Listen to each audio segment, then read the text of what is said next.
ಕೊರಟಗೆರೆಯ ಜಟ್ಟಿ ಅಗ್ರಹಾರ ಗ್ರಾಮ ಪಂಚಾಯತ್ನಲ್ಲಿ ಎಲ್ಲಾ ಸದಸ್ಯರು ಒಟ್ಟಾಗಿ ಗ್ರಾಮದ ಅಭಿವೃದ್ಧಿಗಾಗಿ ಶ್ರಮಿಸುವ ನಿಲುವನ್ನು ಕೈಗೊಂಡಿದ್ದಾರೆ. ಮಾರ್ಚ್ 2ರಂದು ನಡೆದಿದ್ದ ಸಭೆಯಲ್ಲಿ ಉಪಾಧ್ಯಕ್ಷರು ಸೇರಿದಂತೆ ಕೆಲ ಸದಸ್ಯರು ಸಭೆಗೆ ಗೈರು ಹಾಜರಾಗಿ ಕೆಲವು ಗೊಂದಲಗಳು ಸೃಷ್ಟಿಯಾಗಿತ್ತು. ಈ ಹಿನ್ನೆಲೆಯಲ್ಲಿ ಇಂದು ಗ್ರಾಮ ಪಂಚಾಯತ್ ಕಚೇರಿಯ ಸಭಾಂಗಣದಲ್ಲಿ ತುರ್ತು ಸಭೆ ಕರೆದು ಅಧ್ಯಕ್ಷರ ಸಮ್ಮುಖದಲ್ಲಿ ಮುಂಬರುವ ದಿನಗಳಲ್ಲಿ ಎಲ್ಲಾ ಸಮಸ್ಯೆಗಳನ್ನು ಬಗೆಹರಿಸುವ ತೀರ್ಮಾನವನ್ನು ತೆಗೆದುಕೊಳ್ಳಲಾಯಿತು.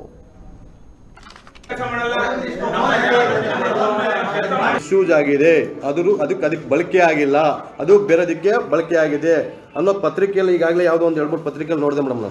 ನಾನು ತಮಗೆ ಫೋನ್ ಮಾಡಿದೆ ಮೇಡಮ್, ಫೋನ್ ರಿಸೀವ್ ಮಾಡಿಲ್ಲ. ನಾನು ಅದಕ್ಕೆ ಕೇಳಬೇಕು ಅಂತ ಫೋನ್ ಮಾಡಿದೆ. ನಮ್ಗೆ ಆಫೀಸಿಂದ ಡೈರೆಕ್ಷನ್ ಇದೆ ಮೇಡಮ್ ಮಾಡಬೇಕು ಅಂತ.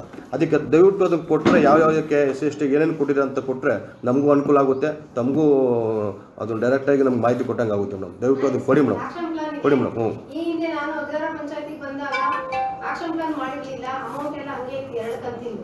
ಆ 2 ಕಂತಿದ್ದು ಸಾಮಾನ್ಯ ಸಭೆಯನ್ನು ಕರೆದು ಸಾಮಾನ್ಯ ಸಭೆಯಲ್ಲಿ ಕೂತ್ಕೊಂಡು ಚರ್ಚೆ ಮಾಡಿ ಆಕ್ಷನ್ ಪ್ಲಾನ್ ಮಾಡಿ ಅದನ್ನ ಟಿಪಿಯಿಂದ ZP ಕಳಿಸಿ ಅನುಮೋದನೆ ತಗೊಂಡು ಕೆಲಸ ಆಗಿದೆ.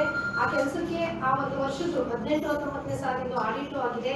ಆ ಒಂದು ಕೆಲಸ ಆಗೋದಕ್ಕೆ ಇಂಜಿನಿಯರ್ ಆಫೀಸಿಂದ ಎಸ್ಟಿಮೇಟ್ ಆಗಿದೆ, MB ಬರ್ತಿದ್ದಾರೆ, ಸ್ಪಾಟಲ್ಲಿ ಕೆಲಸ. ಆ ಅಮೌಂಟ್ SC ಅಮೌಂಟು SC ಗೆ ಹೋಗಿದೆಯಾ, ಬೇರೆ ಕೆಲಸಕ್ಕೆ ಆಗಿದೆಯಾ ಅದನ್ನ ಕೇಳ್ತಿದ್ದೀವಿ ಮೇಡಮ್.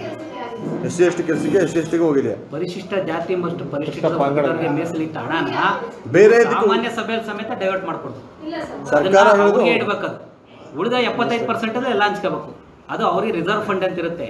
ಆ ರಿಸರ್ವ್ ಫಂಡ್ ಅವ್ರ ಕಲ್ಯಾಣ ನಿಧಿಗೆ ಬಳಸಬೇಕು. ಅಕಸ್ಮಾತ್ ನಾವೇನಾದ್ರೂ ಆ ತರ ಒಂದು ಆಕ್ಷನ್ ಪ್ಲಾನ್ ಮಾಡಿದ್ರೆ ZP ಇಂದ ಅದನ್ನ ಅನುಮೋದನೆ ಕೊಡಲ್ಲ, ವಾಪಸ್ ಕಳಿಸ್ತಾರೆ. ಇಲ್ಲಿ ಕ್ರಮ ತಗೊಂಡು CCTV ಯಾರು ಹಾಕಿದ್ರು ಅಂತ ಹೇಳ್ಬಿಟ್ಟು ತೆಗೆದು ಒಂದು ಹಳೆ ಬಿಲ್ ಅಂತ ತೆಗೆದು ಫೋನ್ ನಂಬರ್ ತಂದು ಫೋನ್ ಮಾಡಿದ್ರೆ ಹೇಳೋಣ ಅಂತ. ಅವ್ರದ್ದು ಫೋನ್ ರಿಂಗ್ ಆಗಲಿಲ್ಲ, ಹಂಗಾಗಿ ಬೇರೆಯವ್ರಿಗೆ ಹೇಳಿದ್ದೀನಿ. ಇಲ್ಲೇ ನವೀನ್ ಕುರ್ಕಿ ಅವರು ಹೋಗಿದ್ದಾರೆ CCTV ಹಾಕೊಳ್ಳೋರಿಗೆ. ಅವ್ರು ಇವತ್ತು ಬಂದು ನೋಡ್ತೀನಿ ಅಂತ ಹೇಳಿದ್ರು. 3 ದಿನದ ಮುಂಚೆನೆ ಅವ್ರು ಹೇಳಿದ್ವಿ, ಏನೋ ಎಕ್ಸಾಮ್ ಇದೆ ಇವತ್ತು ಮುಗಿಸ್ಕೊಂಡು ಬರ್ತೀನಿ ಮೇಡಮ್ ಅಂತ ಹೇಳಿದ್ದಾರೆ.